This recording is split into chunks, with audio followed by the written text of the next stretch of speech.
नमस्कार मित्रांनो, आजचा हा व्हिडिओ प्रत्येक शेतकऱ्याने शेवटपर्यंत पाहायलाच पाहिजे. कारण जर तुमच्या शेतातून विजेचा खांब गेला असेल किंवा हाय टेन्शन लाईन गेली असेल किंवा गॅस पाईपलाईन टाकली असेल किंवा सरकारी रस्ता गेला असेल किंवा पाण्याचा लाईन गेला असेल किंवा कालवा फायबर केबल गेली असेल किंवा टावर गेला असेल मोबाईलचा, तर तुम्हाला आजपर्यंत हे सरकारचं काम आहे असं सांगून गप्प बसवलेलं असेल. तर मित्रांनो, तुम्हाला आता काळजी करायची नाही आहे. तुमच्यावर अन्याय झालेला आहे, कारण कायद्याने तुम्हाला याचा मोबदला मिळतो हे मात्र तुमच्या लक्षात असू द्या. पण माहिती नसल्यामुळे शेतकरी आजही लाखो रुपयापासून वंचित राहत आहेत. आज या व्हिडिओमध्ये मी तुम्हाला पूर्ण कायदेशीर माहिती, किती पैसे मिळू शकतात, याचबरोबर अर्ज कोणत्या ठिकाणी करावा व कसा अर्ज करावा आणि कोणी फसवणूक होऊ नये यासाठी काय काळजी घ्यायला पाहिजे, याचबरोबर हे सगळे अगदी सोप्या भाषेमध्ये मी तुम्हाला या व्हिडिओत सांगणार आहे. मित्रांनो, सरकार कोणतेही काम मोफत करत नाही हे तुमच्या लक्षात असू द्या.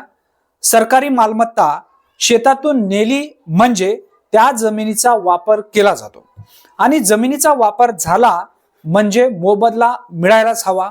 हे मी सांगत नाहीये, भारत सरकारचा कायदा सांगतोय.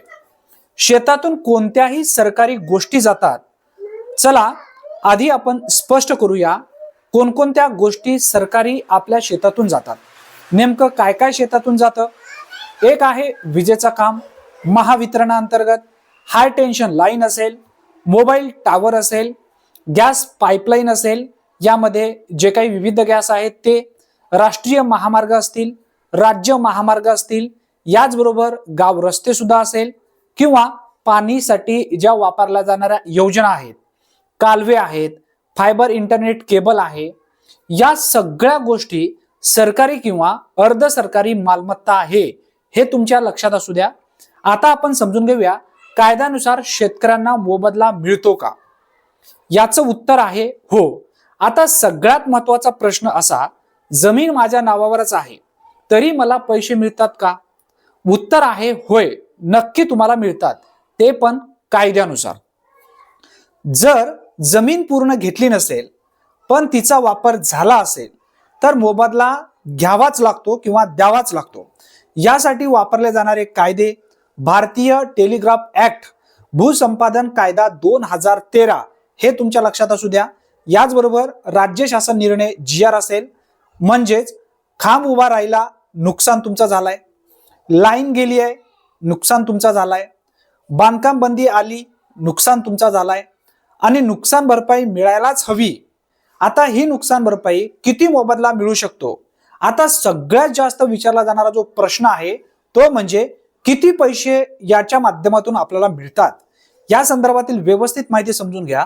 मित्रांनो, रक्कम केस प्रमाणे बदलते, पण अंदाज असा असतो, विजेचा खांब असेल तर, आता इथं व्यवस्थित लक्षपूर्वक ऐकून घ्या, जमिनीच्या किमतीच्या 5 ते 15% पर्यंत लाभ दिला जातो. हाय टेन्शन लाईन असेल तर 15 ते 60% पर्यंत या ठिकाणी लाभ दिला जातो. झाडांचा वेगळा मोबदला. याचबरोबर गॅस पाईपलाईन असेल तर 70 ते 30% पर्यंत मदत दिली जाते. कायमस्वरूपी बांधकाम बंदीचा जर मोबदला तुम्हाला मिळवायचा असेल, रस्ता किंवा कालवा असेल तर याचा सुद्धा वेगळा मोबदला मिळतो. पूर्ण जमीन गेली असेल तर 100%, अंशतः जमीन गेली असेल तर त्या वापरानुसार त्याचा मोबदला या ठिकाणी दिला जातो. आता एक लक्षात ठेवा, शून्य मोबदला हा बेकायदेशीर आहे. आता अर्ज कसा करायचा या संदर्भातील माहिती समजून घेऊया. आता महत्वाचा भाग म्हणजे रीतसर अर्ज कसा करायचा. आता पहिली गोष्ट यामधली आहे, तोंडी बोलणे बंद करा. लेखी अर्ज केल्याशिवाय कोणीही तुम्हाला मदत देणार नाही.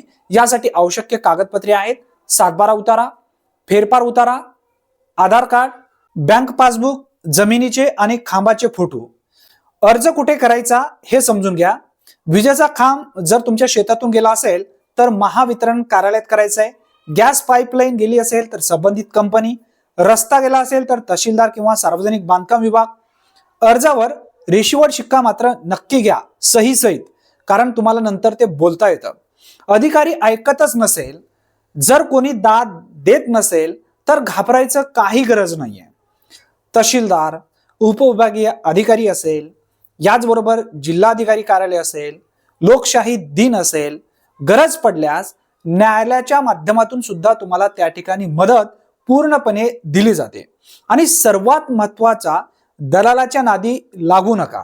सरकारी मोबदला हा तुमचा हक्क आहे, उपकार नाही, हे तुमच्या लक्षात असू द्या.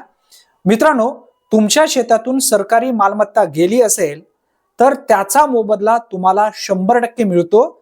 तुम्ही नुकसानग्रस्त आहात हे तुमच्या लक्षात असू द्या. तुम्हाला मोबदला मिळायलाच हवा. माहिती नसेल तर शेतकरी लुटला जातो आणि माहिती असेल तर शेतकरी न्याय मात्र 100% मिळवतो. आणि आता तुम्हाला इथं प्रश्न पडला असेल तर अर्ज कसा करावा, हा व्हिडिओ प्रत्येक शेतकऱ्यापर्यंत नक्की पोहोचवा. व्हिडिओला लाईक करा, कमेंटमध्ये प्रश्न विचारा आणि चॅनलला जर तुम्ही सबस्क्राईब केला नसेल तर नक्की करून ठेवा. आणि अर्ज कोणत्या ठिकाणी करायचा आहे, आता या संदर्भात डिटेल्स माहिती मी या व्हिडिओमध्ये तुम्हाला दिलेली आहे. आता अर्ज जर करायचा असेल तर तो अर्ज कशा पद्धतीने, त्याचं मॅटर काय असणार आहे, त्याचे नमुने काय असणार आहेत, हे सुद्धा मी तुम्हाला देणार आहे. ते म्हणजे आपल्या व्हिडिओच्या डिस्क्रिप्शन बॉक्समध्ये टेलिग्राम ग्रुप आणि व्हॉट्सअपची लिंक दिलेली आहे, व्हॉट्सअप चॅनलची. ते जॉईन करा. जॉईन केल्याच्या नंतर हा व्हिडिओ त्या ठिकाणी मी टाकेन. त्या व्हिडिओच्या खाली जो अर्जाचा नमुना आहे तो अर्जाचा नमुना त्या ठिकाणी टाकेन. व्यवस्थित लिहून घ्या. तुम्ही अर्ज एकतर मराठीमध्ये सुद्धा लिहू शकता, इंग्रजीमध्ये सुद्धा लिहू शकता किंवा हिंदीमध्ये लिहू शकता. तुम्हाला ज्या भाषेमध्ये समजेल त्या भाषेमध्ये तुम्ही व्यवस्थित लिहू शकता. आणि अर्जाचा पूर्ण नमुना जो आहे या टेलिग्राम ग्रुपवरती पीडीएफ दिलेली आहे, त्या ठिकाणी तुम्ही पाहू शकता. जर तुम्हाला हा अर्ज कशा पद्धतीने लिहावा या संदर्भात जर माहिती तुम्हाला डिटेल्स पाहिजे असेल तर नक्की कमेंटमध्ये हो म्हणा किंवा कमेंटमध्ये सांगा. अर्ज कसा भरावा या संदर्भातील व्यवस्थित माहितीचा व्हिडिओ बनवा, तर मी नक्की व्हिडिओ व्यवस्थित बनवेन. शेतकरी बांधवांनो, नक्की याचा फायदा घ्या. आपल्या शेतीतून खांब गेलाय, त्या खांबाचा मोबदला किंवा पैसा आपल्याला 100% मिळायला पाहिजे. कारण भरपूर अशा शेतकऱ्यांना माहिती नसतं हे सरकारी काम आहे, सरकारचा जे काही नियोजन आहे किंवा जे काही योजना आहेत या सरकारच्या आहेत, त्या आपल्यासाठी आहेत.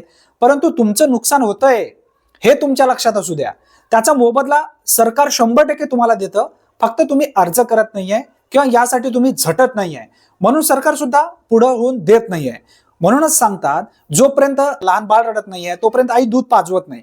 त्याच पद्धतीने आपलं नुकसान होतंय, त्या नुकसानाची भरपाई आपल्याला 100% मिळायला पाहिजे. त्यासाठी हा व्हिडिओ तुम्ही व्यवस्थित समजून घेतला असेल. अर्ज जर तुम्हाला भरायचा असेल तर अर्ज कशा पद्धतीने भरायचा या संदर्भातील व्यवस्थित माहितीचा व्हिडिओ टाका, कमेंटमध्ये लिहा. आणि परत एकदा सांगतोय, हा व्हिडिओ जास्तीत जास्त शेतकऱ्यापर्यंत नक्की शेअर करा. प्रत्येक व्हॉट्सअप ग्रुपवरती हा व्हिडिओ जायला पाहिजे. आणि चॅनलवरती जर तुम्ही पहिल्यांदाच आला असाल तर अशाच विविध योजनेबद्दल आणि तुमच्या हक्काच्या माहितीबद्दल नक्की आपल्या चॅनलला सबस्क्राईब करून ठेवा. धन्यवाद. पुन्हा भेटूया नवीन व्हिडिओमध्ये नवीन माहितीसह. तोपर्यंत जय हिंद, जय महाराष्ट्र.